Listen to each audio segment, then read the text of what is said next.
Chicken bread Pockets ঝটপট একটি নাস্তা রেসিপি। এখন যেহেতু রমজান মাস, তাই ইফতারেও ঝটপট বানিয়ে নিতে পারেন।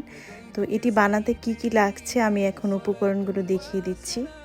1 কাপ বোনলেস চিকেন, 2 টেবিল চামচ আদা রসুন কুচি, তারপর লাগছে একটি ডিম, 1টার অর্ধেক ক্যাপসিকাম, 1/4 কাপ পেঁয়াজ কুচি, 2 টেবিল চামচ গাজর কুচি এবং বাঁধাকপি। এখানে নিয়েছি আমি 2 টেবিল চামচ কুকিং অয়েল। তেল হালকা গরম হলে এখানে দিয়ে দিচ্ছি পেঁয়াজ কুচি, তারপর দিচ্ছি আদা ও রসুন কুচি, দিয়ে কিছুক্ষণ ভেজে নেব। এখন দিয়ে দিচ্ছি 1 চা চামচ পরিমাণ লবণ। লবণটা মিশিয়ে এই পর্যায়ে দিয়ে দিতে হবে বোনলেস চিকেনটা। চিকেন দিয়ে কিছুক্ষণ ভেজে নিতে হবে।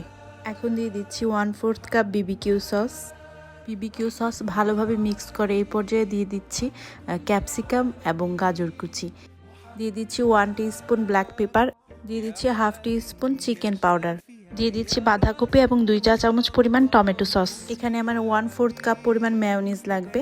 মেয়োনিজ দেওয়া হয়ে গেলে চিকেন ভালোভাবে রান্না করে নিতে হবে। এখানে আমি ফার্মের মুরগির মাংস ব্যবহার করেছি, তো রান্না হতে খুব বেশি সময় নেবে না। সবগুলো উপাদান ভালোভাবে মিক্স করে মাংসটা ভালোভাবে সিদ্ধ হওয়া পর্যন্ত রান্না করতে হবে। চিকেন ভালোভাবে রান্না হয়ে গেলে এটা ঠান্ডা হওয়ার জন্য রেখে দিতে হবে। অন্য পাশে আমি এখানে 2 পিস ব্রেড নিয়েছি। 2 পিস ব্রেড ভালোভাবে রোল করে নিতে হবে। যতটুকু সম্ভব চাপ প্রয়োগ করে 2টা একসাথে স্টিক করে নিতে হবে।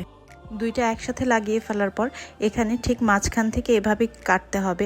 আমি একটি স্টিলের গ্লাসের সাহায্যে কাজটা করেছি, আপনারা দেখতে পাচ্ছেন। মাঝখান থেকে রাউন্ড শেপ করে কেটে নিতে হবে। রাউন্ড শেপ করে কাটার পর ডিম একটি চামচের সাহায্যে ফেটিয়ে নিচ্ছি। এখন ব্রেড ক্রাম্বসে দিয়ে দিচ্ছি সামান্য পরিমাণ লবণ, দিয়ে দিচ্ছি কালো গোলমরিচ গুঁড়ো এবং সামান্য চিকেন পাউডার। উপাদানগুলো দেওয়া হয়ে গেলে ব্রেড ক্রাম্বসের সাথে উপাদানগুলো ভালোভাবে মিক্স করে নিতে হবে। এখন রাউন্ড শেপ করে কাটা পাউরুটিগুলো ডিমে দিয়ে দিতে হবে। তারপর ব্রেড ক্রাম্বসের কোটিং দিয়ে এগুলো রেডি করতে হবে তেলে ভাজার জন্য। প্যানে তেল দিয়ে দিয়েছি। এখন রেডি করা ব্রেডগুলো এপিঠ ওপিঠ করে ভেজে নিতে হবে।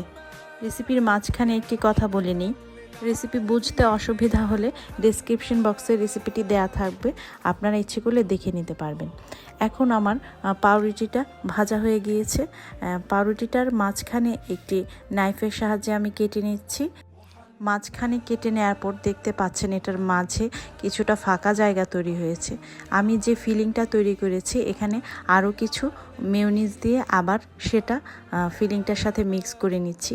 এখন এই ফিলিংটা পাউরুটির ভিতরে দিয়ে দিচ্ছি। ব্রেড কাটার পর কিছুটা পকেটের মতো তৈরি হয় এবং ফিলিংটা পকেটের ভিতরে দেওয়া হয় বলেই হয়তোবা এটার নাম চিকেন ব্রেড পকেটস। যাই হোক, রেসিপিটি কিন্তু খুবই সহজ এবং মজাদার একটি রেসিপি, বাসায় ট্রাই করে দেখতে পারেন। রেসিপিটি ভালো লাগলে অবশ্যই লাইক, শেয়ার ও কমেন্ট করে আমাকে জানাবেন। আর নতুন নতুন রেসিপি পেতে চ্যানেলটি সাবস্ক্রাইব করে রাখতে পারেন। Thank you viewers.